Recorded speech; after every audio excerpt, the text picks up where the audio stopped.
다니엘 9장 23절부터 27절까지 제가 읽습니다. 네가 기도를 시작할 즈음에 명령이 내렸으므로 이제 네게 고하러 왔느니라. 너는 크게 은총을 입은 자라. 그런즉 너는 이 일을 생각하고 그 이상을 깨달을지니라.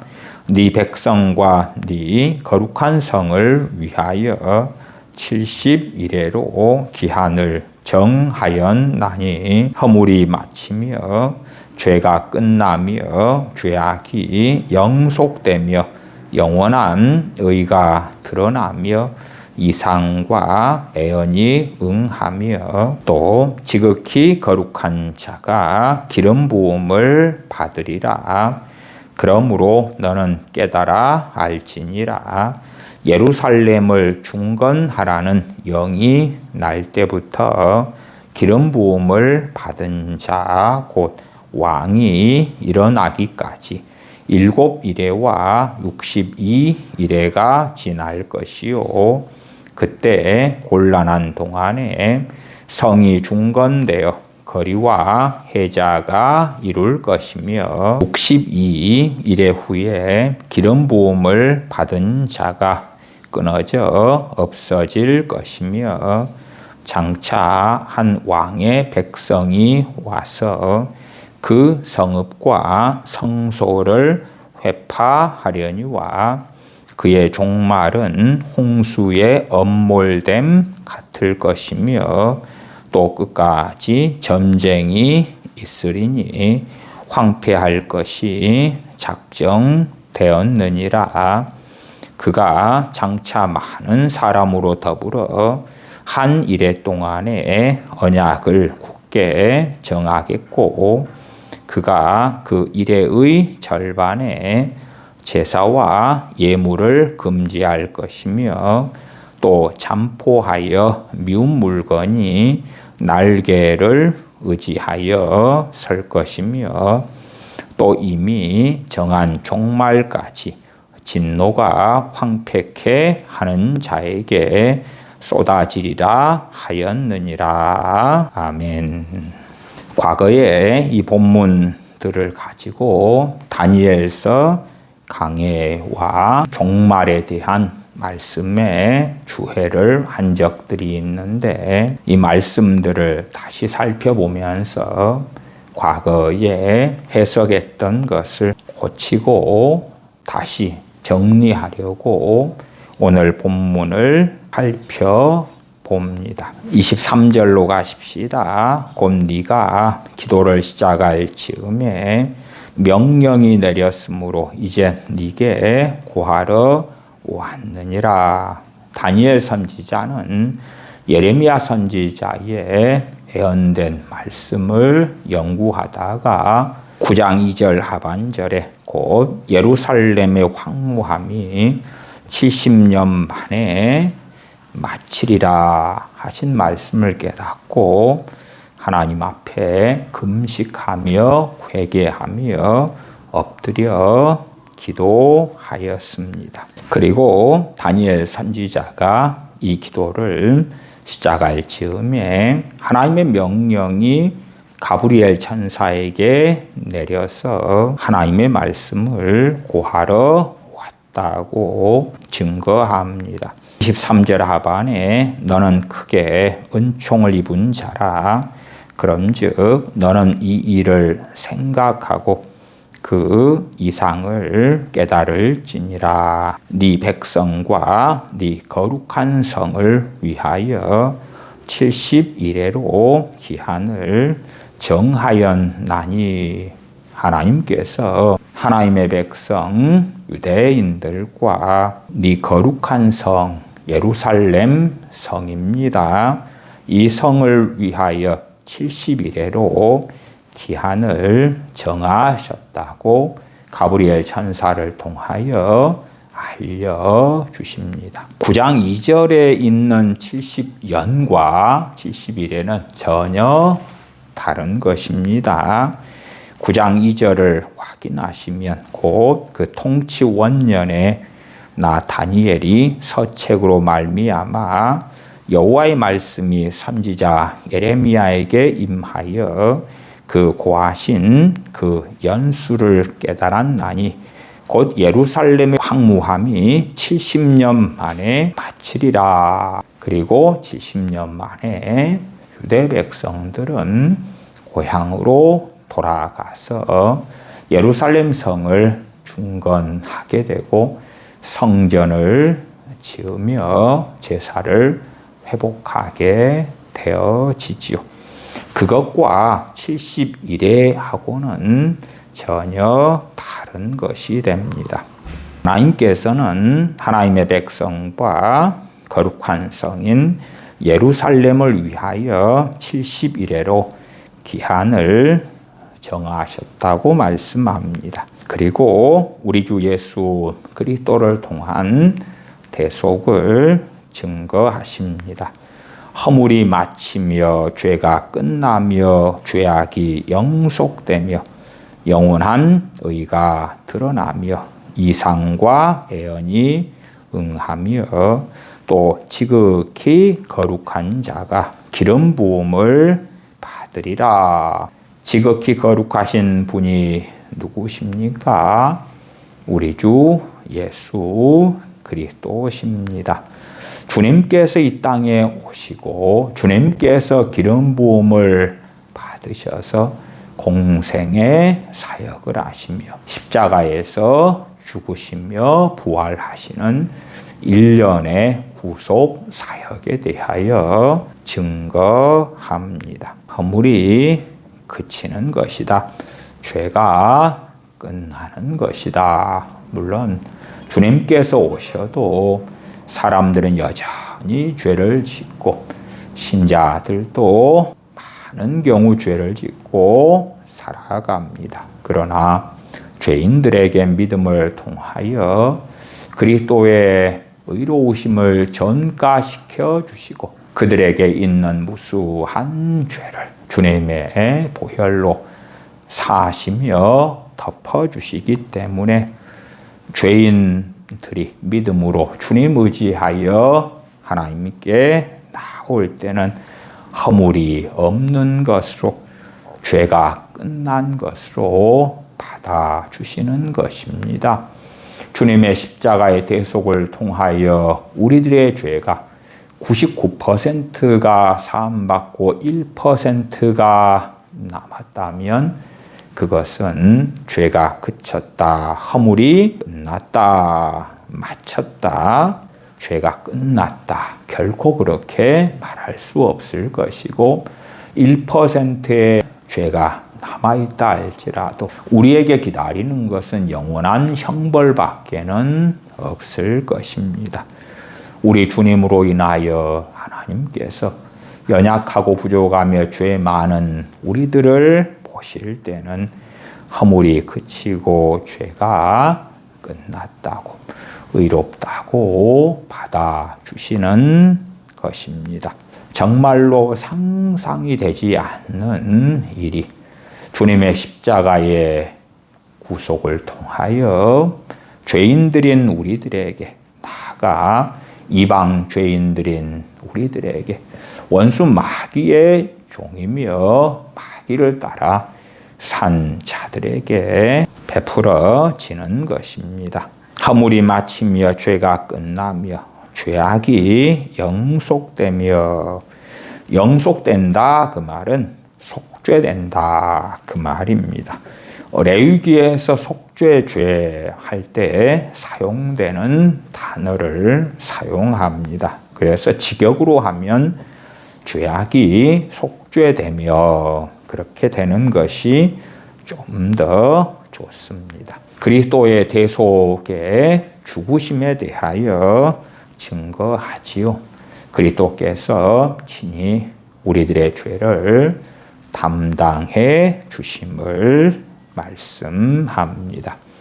주님 안에서 유대인들과 이방인들이 한 세 사람을 지어 만들어 주심을 에베소서 2장의 말씀을 통하여 압니다. 돌감람나무 가지들인 우리 이방인들이 그리스도로 말미암아서 참 감람나무에 접붙임 바 되어졌기 때문에 주님을 믿는 하나님의 백성들이 이스라엘이다, 하나님의 백성이다 함이 진실로 옳고 옳습니다. 마찬가지로 구약시대의 광야 교회처럼 하나님의 백성들을 교회라 부르기 때문에 우리는 하나님의 성전된 교회가 바로 주님을 믿는 그리스도인들인 것을 인정하며 압니다. 영원한 의가 드러나며 우리 주 예수 그리스도의 의는 영원한 효력을 가집니다.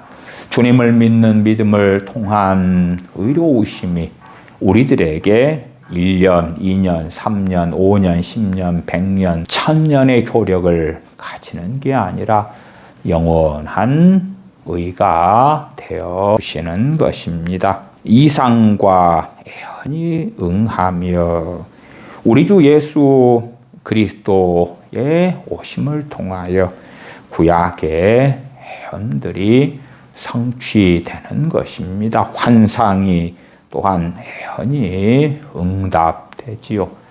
구약의 애언과 환상 이상이 가리키는 가장 중심은 메시아 우리 주 예수 그리스도의 이 땅에 오심과 죽으심과 부활하심, 나아가 주님의 재림과 심판까지 증거하는 것을 압니다. 그 중에서 가장 중심은 메시아의 초림, 메시아의 대속 사역이 되지요. 이어 또 지극히 거룩한 자가 기름 부음을 받으리라. 주님께서 세례 요한에게 세례 받고 물에서 올라오실 때에 하늘이 갈라지고 성령님께서 비둘기같이 임하셨다고 증거합니다. 마가복음 1장 10절에 곧 물에서 올라오실새 하늘이 갈라짐과 성령님이 비둘기같이 자기에게 내려오심을 보시더니 누가복음 4장 18절에 주의 성령님이 내게 임하셨으니 이는 가난한 자에게 복음을 전하게 하시려고 내게 기름을 부으시고 또한 이 말씀은 이사야 61장 1절에 주님의 예언의 성취이기 때문에 이사야 61장 1절은 주 여호와의 신이 내게 임하셨으니 이는 여호와께서 내게 기름을 부으사 가난한 자에게 아름다운 소식을 전하게 하려 하심이라 말씀합니다. 그래서 우리 주님의 이 땅에 오심, 주님의 구속 사역에 대한 가장 아름다운 복음이 증거된 말씀이 24절이 됩니다. 24절 서두에 있는 네 백성과 네 거룩한 성을 위하여 70일에로 기한을 정하였나니 하는 말씀은 조금 있다가 살펴보십시다. 25절로 갑니다. 그러므로 너는 깨달아 알지니라. 예루살렘을 중건하라는 영이 날 때부터 기름 부음을 받은 자 곧 왕이 일어나기까지 7일에와 62일에가 지날 것이요. 그때 곤란한 동안에 성이 중건되어 거리와 해자가 이룰 것이며 25절은 70일의 가운데 7일에와 62일에로 나눕니다. 그리고 7일의 출발점이 어딘가 할 때에 25절에 예루살렘을 중건하라는 영이 할 때부터, 그리고 대부분의 종교개혁자들, 초대교회 교부들이나 청교도 등은 이 7일에 한다면 1회를 7년으로 보아서 77은 49년으로 봅니다. 마찬가지로 62일에 그럴 때도 62년 곱하기 7 그렇게 계산합니다. 그러면 예루살렘을 중건하라는 영은 언제 난 것으로 보아야 하는가 해서 고레스 왕을 통하여 유대인의 포로 귀한 영은 예루살렘을 중건하라는 영은 아닙니다. 그래서 예루살렘 중건의 영이 떨어졌을 때를 에스라 7장에서 살펴볼 수가 있습니다. 에스라 7장 20절을 제가 읽어보면 그 외에도 네 하나님의 성전에 쓰일 것이 있어서 네가 드리고자 하거든 무엇이든지 궁중 창고에서 내어다 드릴지니라. 하나님께서는 아닥사스다우 왕을 통하여 제사장 겸 학사 에스라에게 권한을 주어서 하나님의 성전에 쓰일 것이 있다면 무엇이든지 궁중 창고에서 내어다가 드려라 합니다. 다시 제사를 회복하지요. 하나님의 백성의 신앙의 중심에는 제사가 명확히 있었다는 것은 압니다.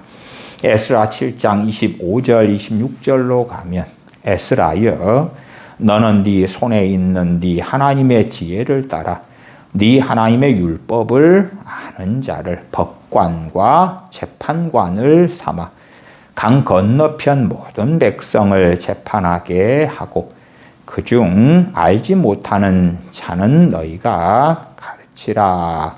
무릇 네 하나님의 명령과 왕의 명령을 준행하지 아니하는 자는 속히 그 죄를 정하여 혹 죽이거나 귀양 보내거나 가산을 몰수하거나 옥에 가둘지니라 하였더라. 학사 에스라에게 하나님의 율법을 아는 자를 법관과 재판관으로 삼아가지고 모든 백성을 재판하게 해라.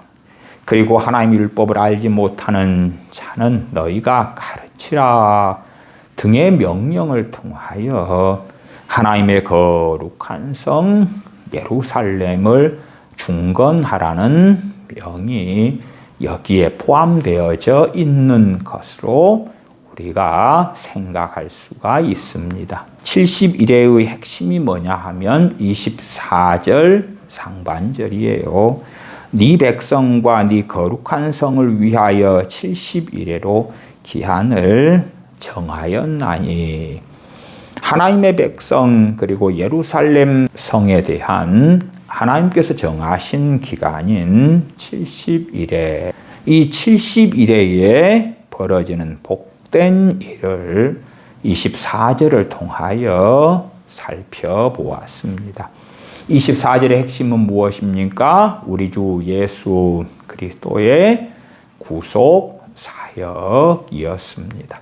71회 그러면 70 곱하기 7 그렇게 하면 490년이 나옵니다. 490년을 하나님께서 하나님의 백성 유대인들과 거룩한 성 예루살렘을 위하여 정한 기간이다. 그리고 제가 앞에 학사 에스라의 제2차 귀환이 458년에 있었다고 말씀을 드렸습니다. 그러면 77은 49, 490년 해서 458년을 빼봅시다. 그러면 32가 남습니다. 그런데 우리는 AD와 BC에서 가운데 0년이 없습니다. 말하자면 BC 1년에서 그 다음에 AD 1년으로 넘어옵니다.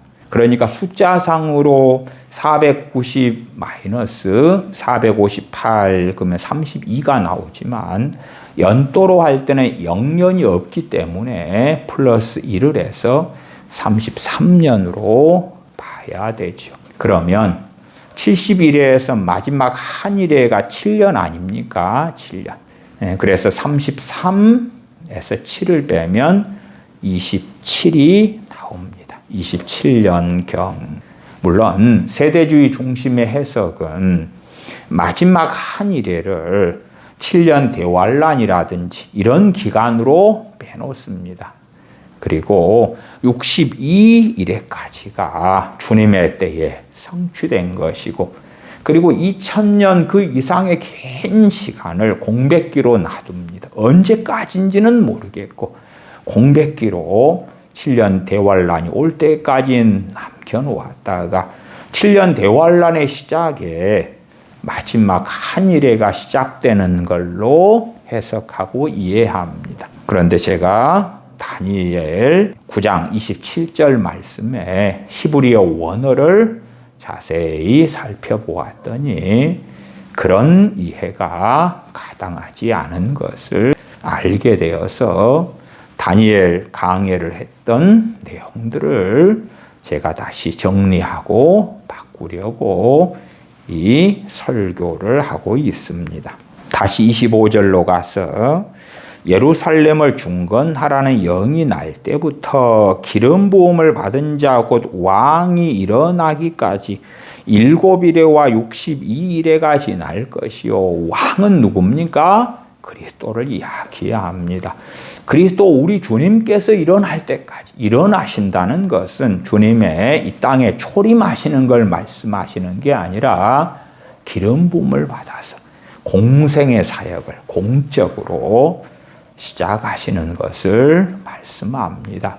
그래서 약 AD 27년이 됩니다.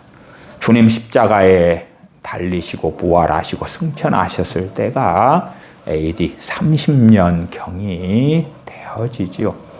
그렇게 기름 부음을 받으신 왕이 일어나기까지 7일에 플러스 62일에 그래서 69일에가 지나게 됩니다. 그 가운데 25절 하반에 그때 곤란한 동안에 그 말은 하나님의 백성인 유대인들이 고통을 받고 어려움을 받을 때를 이야기합니다. 그때에 성이 중건된다는 것입니다. 이 예루살렘 성의 중건은 우리가 느헤미야서를 통하여 느헤미야 총독과 함께 유다 백성들이 예루살렘 성을 중건하는 것을 알 수가 있습니다. 그렇기 때문에 예루살렘을 중건하라는 영과 예루살렘 성벽을 짓는 것은 다른 일이지요. 예루살렘의 중건, 성벽이 없어도 제사가 회복되고 재판관이 세워지고 질서가 세워지고 하나님의 말씀이 왕령에 따라서 가르쳐지고 증거되고, 그래서 아닥사스다 왕 7년에 에스라에게 명한 그것은 예루살렘을 중건하라는 명으로 볼 수 있다고 말씀드렸고, 그러한 기간 7년의 기간 동안에 여러 질일 곤란한 동안에 성이 중건되어 거리와 해자가 이룰 것이다. 우리는 느헤미야서에서 당시에 많은 어려움들을 살펴볼 수가 있습니다. 산발랏, 도비야, 아라비아 사람, 암몬 사람 등의 많은 방해들이 있었지요. 느헤미야 4장 16절부터 좀 읽어보면 내 수하들의 절반은 일하고 절반은 갑옷을 입고 창과 방패와 활을 가졌고, 17절에 성을 건축하는 자와 짐을 나르는 자는 다 각각 한 손으로 일을 하며 한 손으로는 병기를 잡았는데 건축하는 자는 각각 허리에 칼을 차고 건축하며 나팔 부는 자는 내 곁에 섰었느니라.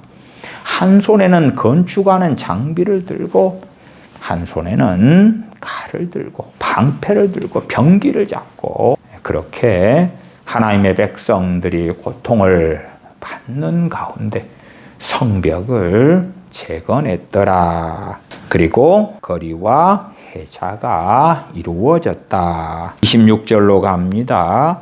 62일의 후에 62일에는 62 곱하기 7년을 하면 434년이 됩니다. 예루살렘이 중건되고 62일 동안에 예루살렘이 유지되면서 메시아를 기다리는 긴 시간을 보내게 됩니다.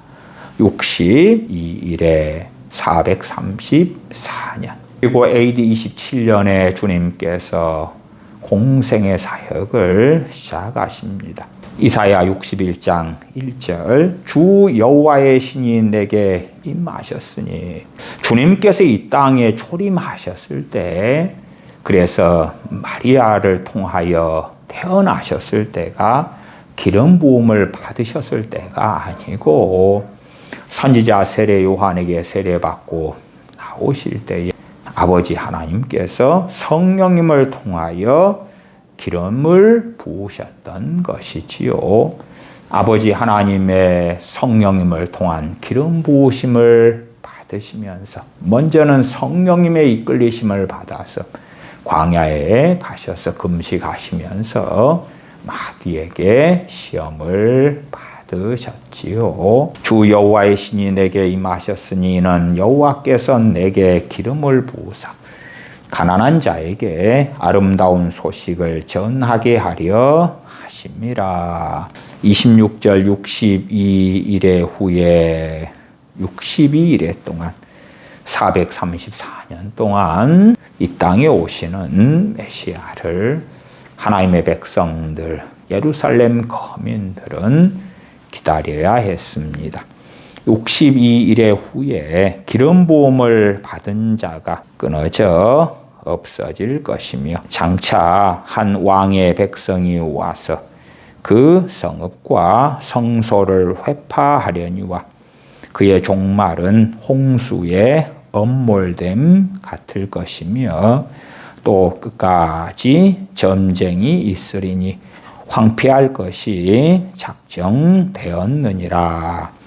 62일의 후에는 70일에로 하나님께서 이스라엘 백성들과 거룩한 성 예루살렘을 위하여 정한 기한 가운데 한 일회가 남습니다.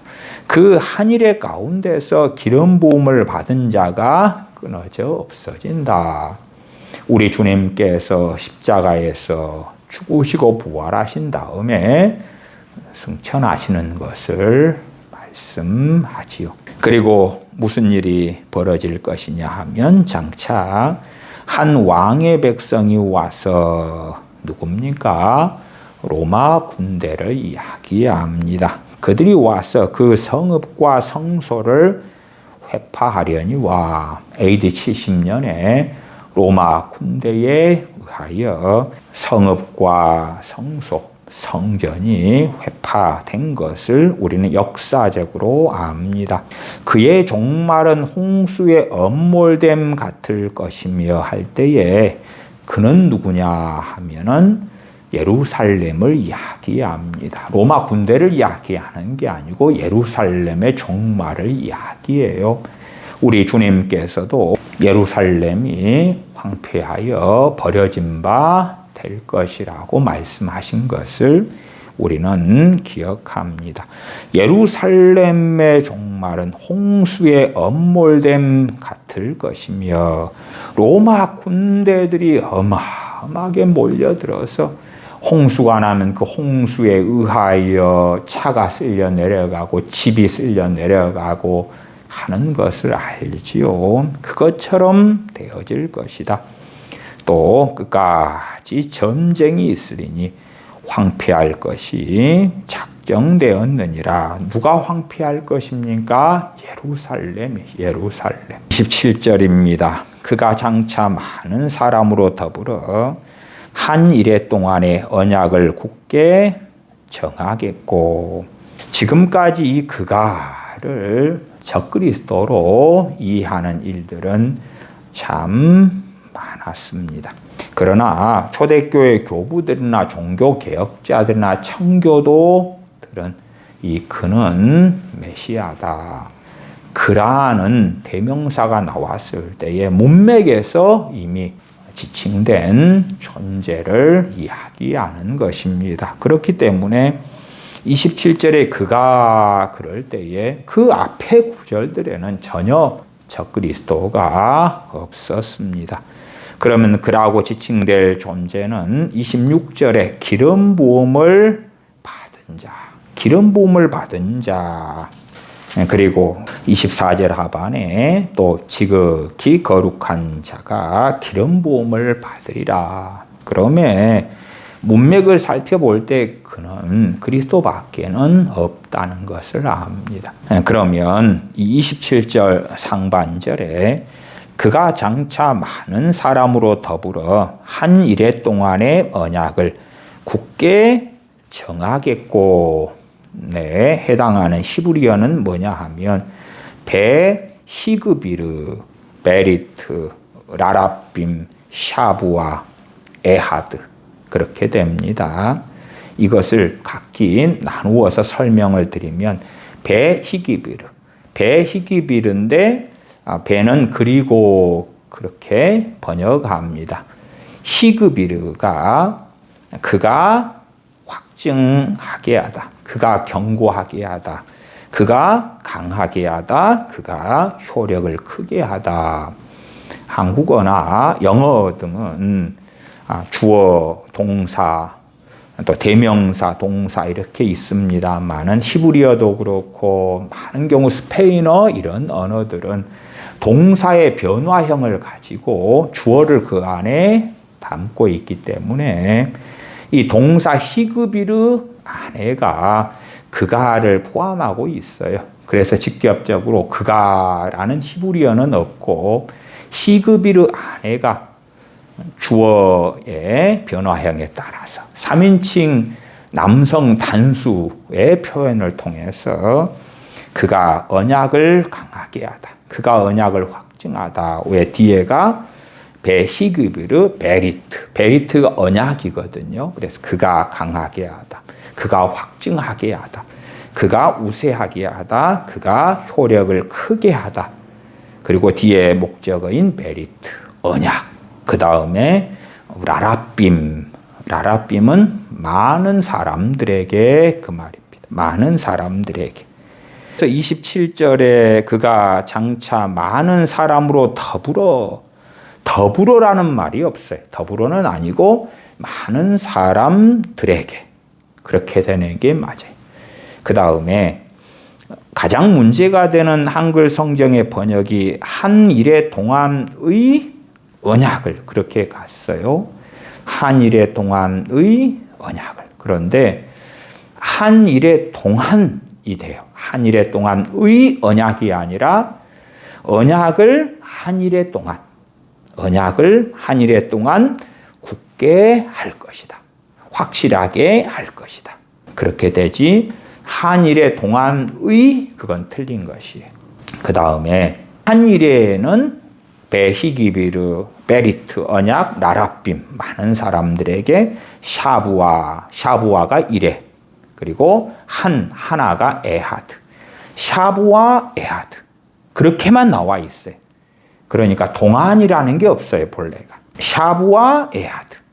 이래 하나. 그러면 왜 동안이라는 것으로 우리가 번역하거나 해석하는가 할 때에 히브리어에서는 시간의 길이를 나타낼 때 전치사 없이 명사만으로 기간을 표현하는 경우가 흔합니다. 그래서 시간이다 그럴 때 한 일에 샤부아 에하드 그러면 한 일의 동안, 그렇게 되는 것을 줄여서 다 이해하고 알기 때문에 샤부아 에하드 그럽니다. 우리가 구약 성경을 아는 사람들은요, 본래 구약 성경은 자음만으로 되어져 있습니다. 여러분이 이스라엘의 성지순례를 가시거나 그러면 신문을 두 가지를 볼 수가 있어요. 하나는 자음 신문, 자음만 있어요. 그걸 보고 여러분 스스로 모음을 달아가지고 읽어야 되고, 외국인이나 아이들을 위해서는 밑에 모음을 달아주는 자음과 모음이 있는 신문도 있어요. 그래서 과거의 히브리어 성경 사본들 같은 경우는 자음 성경이에요. 우리가 아시다시피 하나님의 거룩한 성호가 되는 여호와, 그럴 때 여호와라 그럴까 야훼라 그럴까 등등의 많은 문제가 있죠. 왜냐하면 모음이 없거든요. 모음이 없어요. 자음만 남아 있어요. 하나님의 거룩한 성호의 자음만 남아 있어서 그것을 읽을 때에 아도나이를 붙일까, 어느 모음을 붙일까, 그래서 최대한 모음을 적게 붙이는 가운데 야훼라 하든지 여호와라고 하든지 등등으로 읽는 일들에 대하여 과거에도 하나님의 거룩한 성호에 대한 설교를 한 적이 있습니다. 샤부와 에하드, 그러면 한 일에 동안이 없고, 그러나 시간을 나타낼 때에 동안이라는 전치사를 담고 있다는 것까지를 히브리어의 관용적인 용법을 통하여 우리는 알 수가 있습니다. 그렇기 때문에 한 일의 동안까지는 맞는데 한 일의 동안이 언약을 수식하는 관계는 전혀 되지 않아요. 그렇기 때문에 이 27절 상반절을 번역하면 그리고는 그는 많은 사람들에게 언약을 확증할 것이다. 한 일의 동안. 그러지 한 일의 동안의 언약 그렇게 돼버리니까 한 일의 동안의 언약을 메시아는 맺은 적이 없어요. 우리 주님께서 누구와 7년 언약을 맺으셨단 말입니까? 그렇게 되니까 뜬금없이 이 그는 적그리스도가 되겠구나. 그렇게 튀어나오고 만 것이고, 더군다나 한글 번역 성경들의 대부분이 침략하여 들어온 그 통치자, 또한 그 장군, 그가 장차 많은 사람들과 7년 계약을 맺을 것이며 그렇게 되는 거예요. 맺는다는 말은 시그비르 안에가 없어요. 맺는 것이 없어요. 언약은 나와 있어. 언약이 계약이죠. 맺는다가 없단 말이에요. 맺는다가 없어. 언약을 히그비르, 굳게 정한다. 그래서 언약을 맺는다가 아니고 그 부분에는 개역 성경이 잘 번역한 거예요. 언약을 굳게 정하겠고, 그러나 굳게 정한다는 것이 맺는다는 의미가 아니라 언약을 확증하다, 언약을 견고하게 하다, 언약을 강하게 하다, 언약을 효력을 크게 하다, 언약을 우세하게 하다. 그것이 히그비르라는 히브리어다. 그리고 한일의 동안의가 되면 잘못된 번역이다. 한일에 그렇게 히브리어는 돼 있고 시간의 의미이기 때문에 동안을 붙여서 관용적으로 이해하는 것은 일반적이었다. 한일의 동안 언약을 굳게 정하겠고, 그래서 히브리어 직역을 할 때에 두 가지로 할 수가 있어요. 그리고 그는 많은 사람들에게 언약을 확증할 것이다. 한일의 동안. 그러거나 한일의 동안을 앞으로 당겨와서 그는 한일의 동안 많은 사람들에게 언약을 확증할 것이다. 그래서 한일에도 메시아에 관련된 한일이라는 것을 알 수가 있는 거예요. 한글 성경이나 혹은 세대주의적으로 생각할 때 갑자기 그가 나오니까 문맥하고 아무 상관없는 적그리스도가 튀어나온 일은 꽤 많고, 또한 과거 역사적인 해석으로는 이 글을 로마의 티토 장군 같은 사람으로 넣은 경우가 많은데, 역사적으로 로마의 티토 장군이 그 누구하고도 한일회 동안 7년의 언약을 맺은 적은 전혀 없습니다. 전혀 없어요. 그렇기 때문에 예루살렘을 위한 하나님의 정한 기한 70일의 가운데 갑자기 27절을 따로 빼가지고 마지막 최후의 한일회인 7년이다. 그리고 적그리스도다. 그렇게 해석해 왔던 것이지요. 그런 것이 아니다. 27절로 가십시다. 그가 장차 많은 사람으로 더불어 한일회 동안의 언약을 굳게 정하겠고, 한일회 동안의 언약이 아니라 7년의 언약, 7년의 계약이 아니라 주님께서 7년 동안 주님의 언약을 굳게 하신다. 그래서 그는 누군가 할 때에 대부분 동의하는 것이 그분은 그리스도시다 하는 것입니다.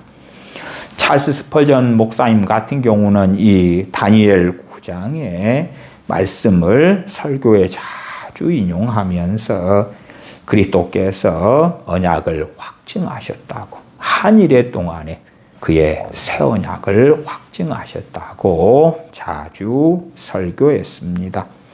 매튜 헨리는 그는 그리스도이시다. 그리스도는 많은 사람들과의 언약을 확증하셨다. 청교도들 대다수도 그렇습니다. 청교도 매튜 풀이나 토마스 보스톤, 존 오웬 등은 그는 그리스도시다. 그리스도께서는 그의 새 언약을 확증하셨다. 한일회 동안에 증거합니다. 또한 마틴 로이존스 목사님은 그는 그리스도시며 주님의 새 언약은 그리스도의 피로 확증되었다고 증거했습니다. 그러면 어떻게 한일회 동안에 주님의 이 새 언약이 확증되었는가, 굳게 되었는가, 강하게 되었는가?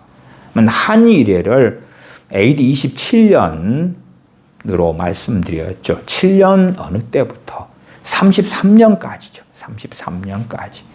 주님께서 십자가에 죽으실 때가 언제입니까? 30년이에요. AD 30년.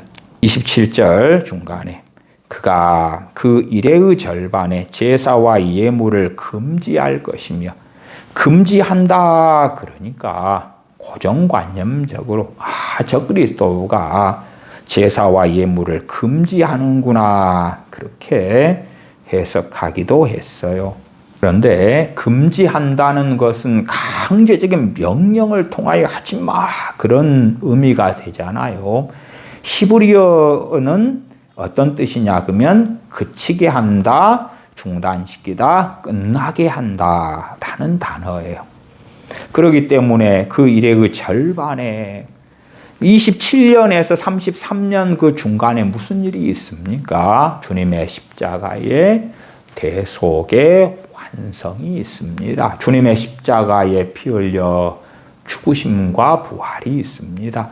주님의 십자가의 사건을 통하여 제사의 효력이 끝나게 되었던 것입니다.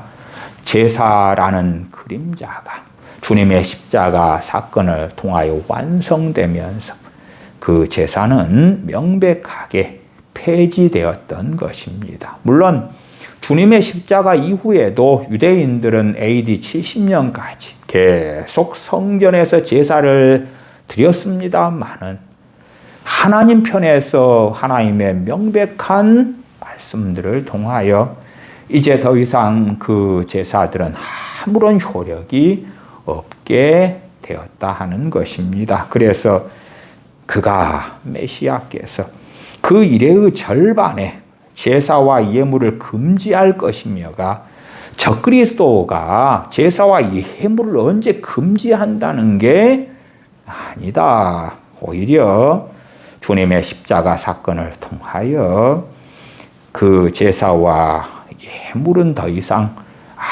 아무 의미가 없는 효력을 상실하는 것이 되었기 때문에 히브리어 상에는 금지한다가 아니라 그치게 한다, 중단시킨다. 물론 중단시킨다가 금지한다는 의미와 가깝긴 하죠. 그러나 끝나게 하다, 그치게 하다, 이런 의미로 이해하는 것이 맞다. 주님께서 요한복음 2장 19절에 예수님께서 대답하여 가라사대 너희가 이 성전을 헐라 내가 사흘 동안에 일으키리라 말씀하셨지요. 주님의 십자가의 죽으심은 모든 구약 제사의 실체이기 때문에 십자가 이후의 동물 제사는 하나님 앞에서 더 이상 효력을 가지지 못합니다. 주님께서 제사를 억지로 중단시키신 것이 아니라 십자가의 죽으심을 통하여 제사의 목적이 완성되었기 때문에 제사의 효력이 사라졌던 것입니다. 성전 제사는 AD 70년까지 계속되었지만 하나님 앞에서는 이미 제사의 효력이 끝났습니다. 어린 양을 드리든 소와 염소와 소제, 속건제를 드리든 화목제를 드리든 그 모든 제사는 우리 주 예수 그리스도의 피로 드린 영원한 제사로 인하여 그 해가 끝났더라, 효력이 상실되었더라, 그것을 말씀하는 것이 그 일회의 절반의 제사와 예물을 금지할 것이며 AD 27년가 마지막 한 일회의 시작이라고 말씀드렸고 그 중간에가 주님의 십자가의 죽으심을 통하여 제사와 예물 이제는 효력을 잃게 되었고 아무 의미 없는 것이 되었다. 우리 주 예수 그리스도의 복음이 더 놀랍게 확증되는 그 일들이 언제까지였는가? 무엇보다 예루살렘 성에서, 무엇보다 유대인들 가운데. 먼저는 주님께서 부활 승천하신 다음 오순절 날에 성령님께서 강림하십니다. 사도행전 2장이죠. 성령님의 강림하심으로 120문도가 성령 충만을 받습니다. 그리고 사도들은 복음을 증거하는데 사도행전 2장 41절에 이날에 제자의 수가 3,000이나 더하더라. 우리 주 예수 그리스도의 십자가의 복음을 성령님을 보내시면서 확증하시는 놀라운 역사가 나타나지요. 또한 사도행전 4장에는 미문에 앉은 안진뱅이의 치유로 인하여 많은 사람들이 복음을 듣고 주님께 나오는 것이 나와 있습니다. 사도행전 4장 4절에 말씀을 들은 사람 중에 믿는 자가 많으니 남자의 수가 약 5,000이나 되었더라. 남자들이 5,000명이나 주님의 제자가 되었다면 여자들은 그 이상이고 아이들은 또 얼마나 많을 것인가. 주님의 복음이 예루살렘 성에서 유대인들에게 놀랍게 확증되었는가를 알 수가 있습니다. 그리고 사도행전 8장으로 왔을 때에 스데반 집사님의 순교와 사도들을 제외하고는 주님의 제자들이 온 유대와 사마리아로 흩어지게 됩니다. 사도행전 8장 1절에 사울이 그의 죽임당함을 마땅히 여기더라. 그날에 예루살렘에 있는 교회에 큰 핍박이 나서 사도 외에는 다 유대와 사마리아 모든 땅으로 흩어지니라. 사도행전 8장에는 사마리아의 빌립 집사님을 통하여 복음이 증거되고 사마리아 성에 부흥이 나타나는 것을 알 수가 있습니다. 예루살렘을 중심으로 하는 복음의 증거에서 이제는 온 유대와 사마리아로 가고 다메섹까지 다른 나라들까지 이제 복음이 확장되어지는 것을 볼 수가 있습니다. 복음이 온 유대와 사마리아와 땅끝까지 증거되어 가는 과정 가운데 사도행전 9장에 놀라운 사건이 있는데 교회를 핍박한 청년 사울의 회심이 나와 있습니다. 스데반 집사님이 순교당하셨고 그때 이후로 몇 개월 안에 벌어진 일입니다. 그래서 청년 사울의 회심이 언제쯤 있었냐? 그럴 때에 AD 34년 어느 때 있었다. 아마도 스데반 집사님의 순교 이후로 6개월 정도나 되었을지 모르겠다 등등의 여러 의견들이 있습니다. 청년 사울이 주님께 돌아온 다음에 그는 성경을 통하여 우리 주 예수 그리스도의 구주 되심을 확실히 증거했고 사도행전 9장 31절을 보면 그리하여 온 유대와 갈릴리와 사마리아 교회가 평안하여 든든히 서가고 주를 경외함과 성령님의 위로로 진행하여 수가 더 많아지니라. 어느 때까지 7년 동안에 들어갈런지는 정확하지는 않습니다. 120명. 그 사람들만 예루살렘에 있는 마가의 다락방에서 주님의 명령에 순종하여 성령님을 기다렸던 정말 연약한 교회였어요. 연약한 교회. 그러나 오순절 성령님의 강림한 그날에 제자의 수가 3,000이나 더하고 또 얼마 지나서 미문에 앉은 안진뱅이가 일어남을 통하여 사도들이 복음을 증거하고 남자만 5,000명에 돌아오고 그렇게 예루살렘을 중심으로 강력하게 우리 주 예수 그리스도의 복음이 증거되고 우리 주 예수 그리스도의 이름으로 얼마나 놀라운 표적과 기적이 일어났던가를 사도행전을 통하여 확인할 수도 있습니다. 그렇게 7년 동안에 주님의 복음이 정말 놀랍고 확실하게 유대인들에게 거룩한 성 예루살렘에 증거되지요. 스데반 집사님의 순교를 통하여 사도들을 제외하고 제자들은 온 유대와 사마리아로 흩어지니까 그때의 어느 때까지가 주님께서 하나님의 백성 유대인들과 예루살렘 거민들에게 주님의 새 언약을 확실하게 하고 견고하게 확증하시는 기간이라 그렇게 우리가 이해할 수가 있습니다. 그리고 그 이후의 일에 대하여 얼마 나와 있는 것이 27절 하반인데 또 잠포하여 미운 물건이 날개를 의지하여 설 것이며 미운 물건이 가증한 물건 이가 주어가 되지 그가 그렇게 한다 그런 것이 아닙니다.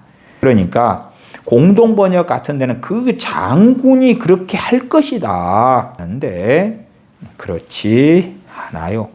또 그리고 27절 상반과 구분하여서 벌어지는 일에 대하여 이야기해요. 요세푸스의 유대 전쟁사에 보면 AD 70년에 로마군이 성전을 점령한 다음에 군기를 세우고 군대의 깃발이지요. 그런 다음에 황제에게 제사했다고 기록합니다. 군대의 깃발은 로마 황제를 신으로 섬기는 중심에 있었던 것이라 종교개혁자들이나 청교도들 같은 경우는 로마의 군대 깃발이 성전에 세워지는 것 그것을 잠포하여 미운 물건인 날개를 의지하여 서는 것이다. 깃발이 세워져서 바람에 흩날리는 것을 이야기한다고 해석하였습니다. 황제를 신으로 모셨기 때문에 로마 군대들은 성전을 점령하고 거기에서 자신들의 황제에게 제사를 지냈던 것입니다. 70일의 하나님께서 정하신 날들에 대한 이야기가 24절로 가면 네 백성과 네 거룩한 성을 위하여 70일에로 기한을 정하였나니 네 백성 유대인들과 네 거룩한 성 예루살렘을 위하여 하나님께서 정하신 70일의 기한 1회가 7년으로 모아서 490년의 기간 49년 7일의 동안에 예루살렘 성이 중건되고 거리와 해자가 이루어지고 그 다음 62일에 동안은 메시아를 기다렸다가 69일에가 지난 다음에 기름 부음을 받으신 주님을 배울 수 있을 것이다. 그리고 그 마지막 한 일의 중간에 메시아께서 떠나실 것이다. 그러나 남은 기간들까지 해서 주님의 새 언약을 확증되어질 것이다. 다니엘 12장으로 가보십시다. 다니엘 12장입니다. 다니엘 12장 11절 이하로 좀 봐보십시다. 매일 드리는 제사를 폐하며 멸망케 할 미운 물건을 세울 때부터 1290일을 지낼 것이요 기다려서 1335일까지 이르는 그 사람은 복이 있으리라. 그러면 다니엘 12장은 다니엘 9장과 어떤 관계를 가지느냐 할 때에 다니엘 12장은 마지막 때에 대한 말씀이 명백합니다. 12장 1절로 가시면 때에 네 민족을 호위하는 대군 미가엘이 일어날 것이요 또 환란이 있으리니 이는 개국 이래로 그때까지 없던 환란일 것이며 그때에 네 백성 중 무릇 책에 기록된 모든 자가 구원을 얻을 것이라. 또 환란이 있는데 이는 개국 이래로 그때까지 없던 환란이다. 마지막 때의 환란, 주님께서 마태복음 24장 등에 말씀하셨던 환란이라는 것을 생각할 수가 있습니다. 2절로 가시면 땅의 티끌 가운데서 자는 자 중에 많이 깨어 영생을 얻는 자도 있겠고 수욕을 받아서 무공히 부끄러움을 입을 자도 있을 것이며 주님의 사람들이 부활하고 악한 자도 부활하고 그리하여 영생의 부활로 영벌의 부활이 나와 있는 마지막 때의 부활이고 백보자 심판 때에 성취되는 것을 알 수가 있습니다. 그래서 앞에 있는 70일에와 다른 마지막 때의 사건인 것을 확인하지요. 4절도 보면 다니엘아 마지막 때까지 이 말을 간수하고 이 글을 봉함하라. 많은 사람이 빨리 왕래하며 지식이 더하리라. 빨리 왕래하며 지식이 더하리라. 지금 비행기가 있고 자동차가 있고 그런 시대, 심지어 우주선이 저 화성이나 달로 날아가는 그런 시대, 지식이 상상할 수 없이 더해지는 시대, 그리고 마지막 때까지. 그러니까 다니엘서 12장이 전반적으로 말씀하는 것은 마지막 때에 대한 이야기구나. 그리고 다니엘서 9장 오늘 본문에서 말씀하는 부분들은 이스라엘 백성 유대인들과 예루살렘에 하여 하나님께서 말씀하시는 정한 기한인 70일에 대한 말씀이기 때문에 다른 것이다 하는 것을 이해하시면 좋겠습니다. 기도하겠습니다. 아버지 하나님, 우리 주 예수 그리스도를 통하여 이방인들이며 죄악 가운데 원수 마귀 공중 권세 잡은 자를 따랐던 죄인들인 저희들을 아버지 하나님의 자녀로 삼아주심에 감사를 드립니다. 허물이 마치며 죄가 끝나며 죄악이 속죄함을 받으며 영원한 의가 드러나며 환상과 애언이 응하여 저희들로 하여금 내 속에 들게 하심에 감사와 찬양을 드립니다. 우리가 주님을 배우는 날까지 주 예수 그리스도를 통한 대속의 은혜에 대하여 감사하며 찬양하며 노래하며 기뻐하며 즐거워함이 그치지 않는 저희가 되게 하여 주시옵소서. 우리 주 예수님의 이름으로 기도하옵나이다. 아멘.